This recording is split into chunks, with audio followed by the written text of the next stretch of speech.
salamu kwa yule wangu wa nidhamu, unimbele yangu sinesha na vidole tumbo na ugonjwa kisukari.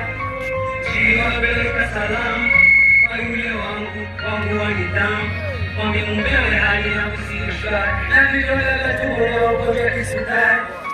Vijana chama kubwa ya wangu daktari, watasoma mfadhili nikifunguka la kusuri tabasamu, na watu umetoka mbali toka zile enza hawana adabu, baby nitakonga gari wala nyumba, nitakonga mapenzi uyaseze kwenye tumamia, nitakuenzi nikakuleta kasumba, warudi cheteni walosema mi mgumu, kwangu alipata mapenzi na kupata kwangu alipata mapenzi mpata mapenzi, nimesema belo mshenzi wala dili ya lamu tuda.